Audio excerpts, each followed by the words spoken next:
What's up, guys? Welcome to Daily Dose of Reddit. This is your host, Zach, and today's subreddit is r/EntitledParents. This story's called, "My entitled aunt thinks I work at a store I worked at 4 years ago and demands a discount." Okay, first off, my aunt is a real bench. She uses our family for her gain and gives zero Fs about anyone but herself and her image, and her friends. She will only talk to us if we have something that she wants. She lives in one of the most expensive parts of Sacramento, while our immediate family all lives and has lived in the same area nearly all my mom and aunt's entire lives. She's very entitled and thinks highly of herself. She and her husband and children are the type of people who are always keeping up with the Joneses. She has to be admired and loved from strangers. She scams money out of whoever she can, especially my grandma, which is how she's able to live in such an expensive area and claim back issues and not work. Or she'll work and immediately quit if someone doesn't like her. She smokes weed and hangs out all day while her husband gets drunk and acts like a schlong. With that out of the way, let me tell you what happened Friday afternoon. I'm the semi-black sheep of the family. I'm not mean, I'm not rude, I don't talk crap, nor do I socialize much with my family because I know they don't really like having me around. So, no one ever calls or talks about me in regards of how I am or what I'm doing, which is usually nothing. So, I was surprised to get a phone call from my aunt, the entitled Punt. I don't know the number, didn't know at the time how she got my number, but I was waiting on a call from my doctor, so I answered without a second thought. So I answer, hoping it's my doctor, but I hear my aunt's voice. She and I have never been close. I don't like her. I don't think I've ever liked her. I burned myself as a child because she wouldn't let me have a bath since she was entertaining her friends and getting high. So I went and made myself a bath and burned most of the skin on my legs, thighs, and butt off. That's how much I hated her. And her daughter would steal my dolls, toys, whatever she could get her hands on, and she never gave them back, nor would anyone believe me when I'd find myself destroyed at their house. Anyway, I answered, and I am extremely confused when I hear the Punt's voice. She tries to sound all sweet and nice. "Hey, how you doing? Grandma says you're sick." Yeah, I am. I absolutely hate talking, especially to a Punt on the phone. "Okay." She's quiet before she gets to the point as to why she's calling me. The one niece she hasn't or couldn't steal or con from. "Well, you still work at Party Town, right? My grandson needs a costume for Halloween. I want a discount, or you can sneak one out for me." I kinda just sat there thinking, is this bimbo serious? Did she really just say that? Did she ask me for something I cannot do even if I wanted to, without asking nicely with a please? And did she not know what day it was? The store would be packed to hell with parents who couldn't make more time to get a Halloween costume 6 days before Halloween. What? Are you high? I don't work there. I worked there 4 years ago for like 2 months. Who said I worked there? And why would you think I'd give you a discount or steal for you of all people? I was annoyed to hell and back by being told what someone tells me I'm going to do. And it's a week before Halloween. There's no costumes left. My aunt let out this weird "ugh" sound and starts saying something like, "Don't be selfish. Your thieving cousin needs a costume for her son. He's only 3 years old. Are you really gonna be a jerk and not get him a costume?"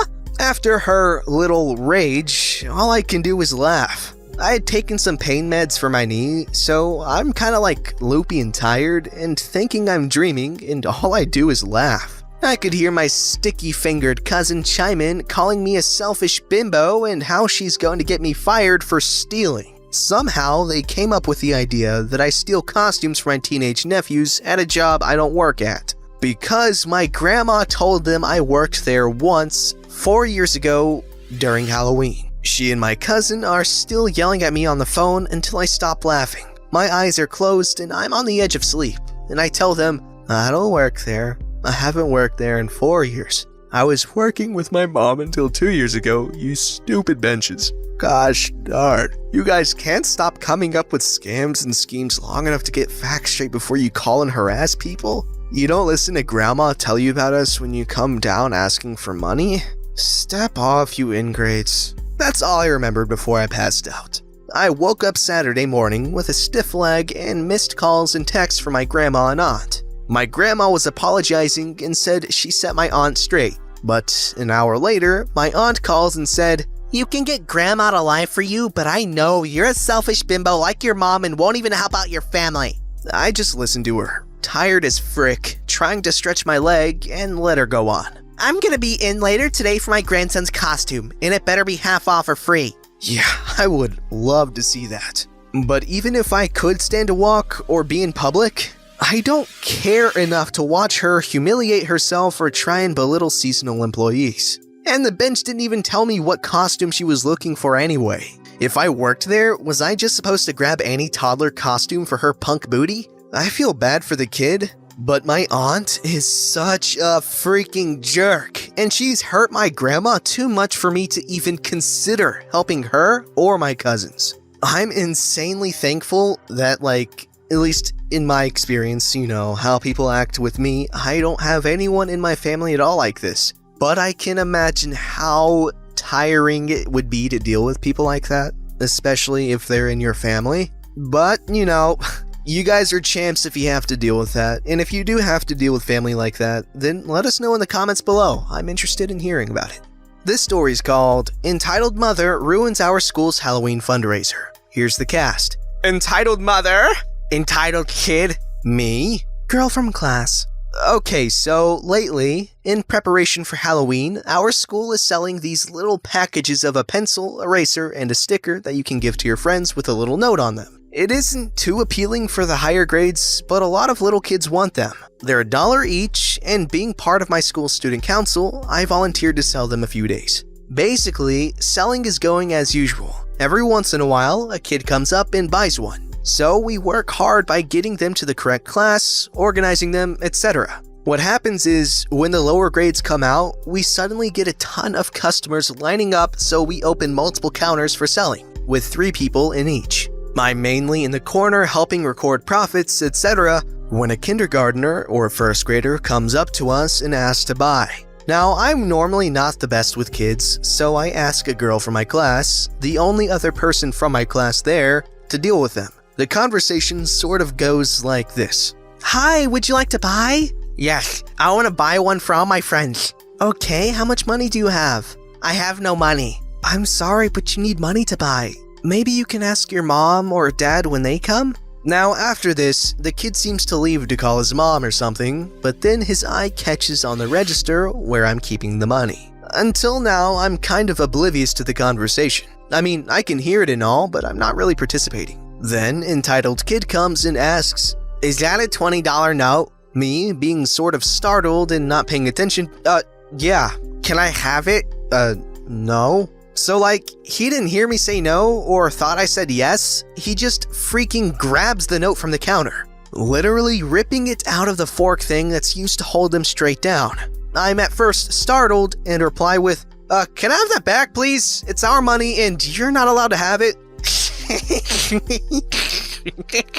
"Sorry, kid, but I need that back. This isn't a game." At this point, he just starts thinking it's a game or something and starts running away from me. Now, since he's a kindergartner, he has relatively small legs, and at the speed he's going, he's bound to collapse. And then, bam! That's exactly what happened. I yanked the $20 note from him, who is now fallen down, and he bursts into tears and starts screaming his head off, either because he lost the money or he got hurt from the fall, or maybe even both. And though I'm not the best with kids, I pull him back up and ask if he's okay. He's crying his head off and points to his knee. So I roll up his trouser and it's legit not even scratched. I tell him he's fine. At this point, I just let him go and return to selling. Friend 1 says she'll deal with him and takes care of him, she having seen the whole incident and also chasing him. Then, Entitled Mother approaches, with her kid close in hand. The kid points at me and Friend 1. Entitled Mother gives me a death stare and stomps over to me, asking, "Oh, why did you steal money from my son? You have no right to do that." "Ma'am, I apologize, but we didn't steal money from him. He had no money and tried stealing our $20 note." Impossible! My son would never do such a thing. He has such great morals. Whatever you say, ma'am, but I'm just telling you what happened. And I'm telling you what's right. Return me that $20 note right now or I will dissolve your council. I'm part of the Parents Association. Ma'am, the Parents Association has no power over us. We are operated by the students and faculty of the school. Stop calling me ma'am and return that note! Literally trying to yank the entire freaking register, and friend resists. Friend 1 is now in tears because she's sensitive. Please stop, please just stop. I'm now getting mad. Listen, miss, leave us alone. We do not owe you anything and stop harassing us and trying to steal from us. We will not be giving you anything. Understand? I will not take orders from you, young man. Call a teacher right now. The racket gets the attention of the council supervisor, who has a talk with her. Basically, the same talk is repeated, except this time the supervisor gets mad and shouts at her, threatening to get her kicked off the Parents Association. She threatens to take her child out of the school that takes advantage of people's money. The supervisor tells her to go ahead. She shuts up. Yes, victory. A pretty crazy and unusual day, to be honest. Poor friend 1 was completely spooked after that, just in time for Halloween. First of all, shout out to friend 1 for being that sweet, sensitive honey she be. I'm kidding, of course. And what would be the opposite of a shout out? Like a whisper in? Whisper in to the entitled mother because she's crazy and rude. The kid, can't really hate on the kid too much. He's probably just farting around. But then again, he's, kindergarten? You probably know not to steal money at that age, right? Well, then again, he probably didn't because the mother was trying to steal as well. Because I feel like if a kindergartner has $20, the parents usually know about it, because where are they gonna get it?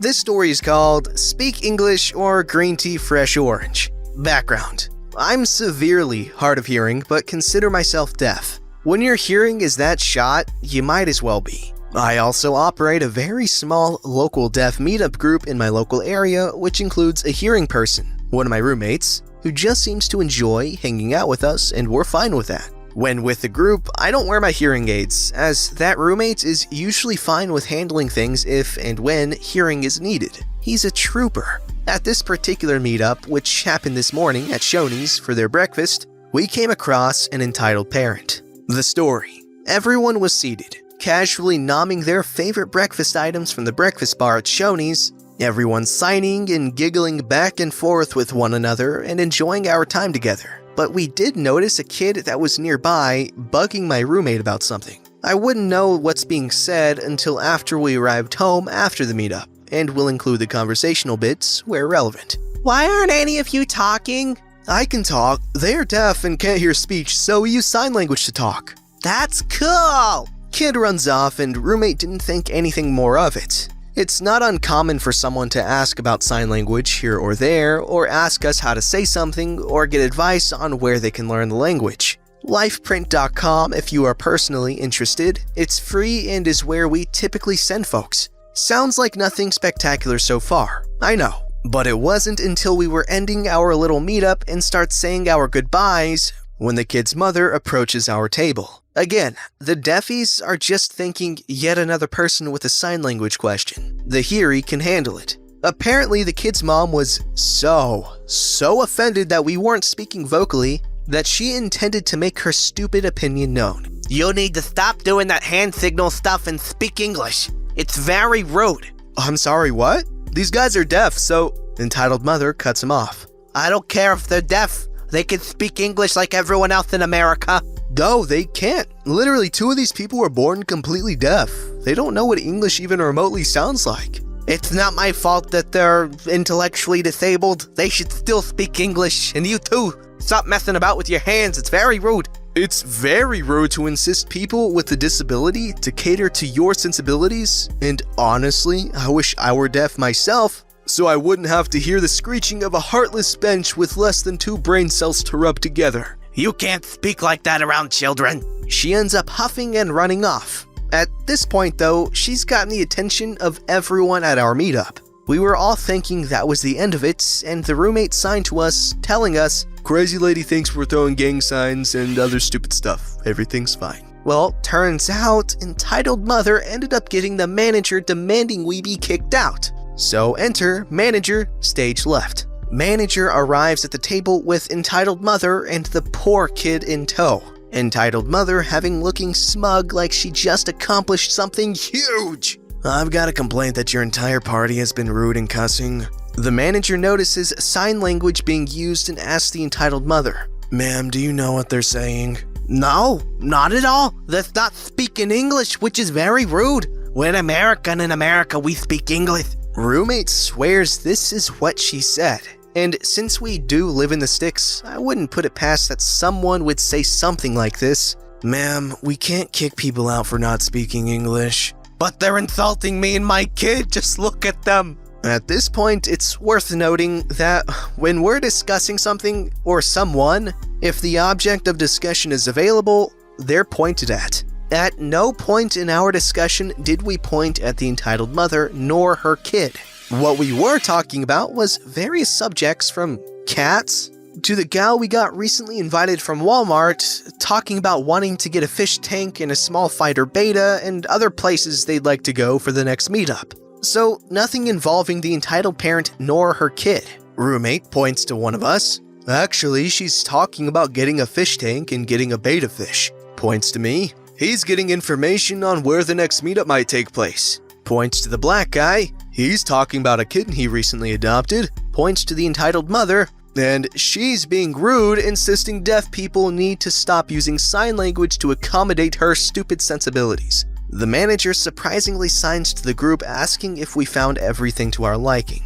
We all practically say yes to some degree. Yes, okay, etc. different signs. The manager proceeds to inform the entitled mother that she'll need to leave us alone or he will have to ask her to leave. She apparently continued to complain about how we continued to sign after all this and was asked to leave. She did, and apparently screamed how she's never coming back. The manager gave us 10% off our bills, except the roommate who dealt with the brunt of it, who got his meal for free. This story's called Entitled 6th Grade English Teacher Wants Me Not to Watch Dragon Ball Z at Home Because She Says Goku's a Bad Influence. Little backstory. I am a fan of Dragon Ball Z. I watched the anime and have also played a couple of the games. But anyways, on to the story. I was looking for a wallpaper of Goku to use as my wallpaper. The teacher comes up behind me and asks what I'm looking at. I tell her I was looking for a wallpaper featuring Goku. This is where the fun begins. "Do your parents allow you to watch Dragon Ball Z?"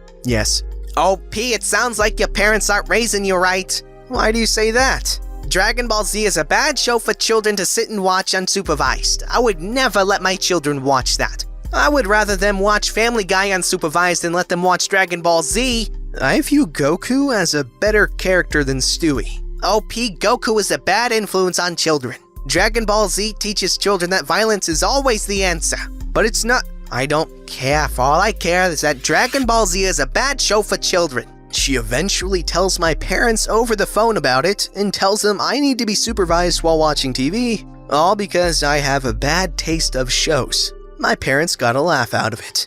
Years later, I'm still watching Dragon Ball. Oh, honey, if you think Dragon Ball Z is bad, you need to watch Dragon Ball, okay?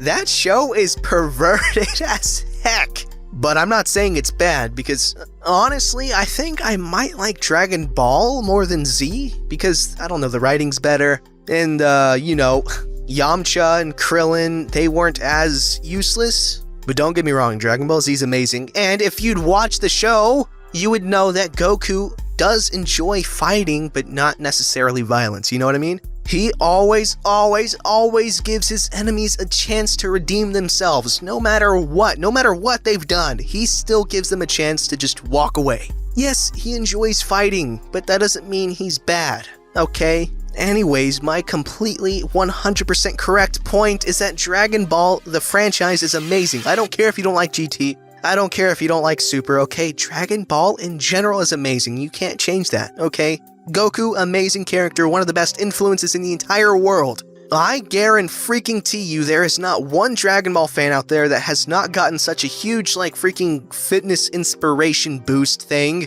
after watching it, because those guys are jacked and they train hard and they work hard. I just love it. I'm gushing. I'm sorry. I'm stopping now. Don't forget to like, subscribe, and hit that bell to never miss an episode.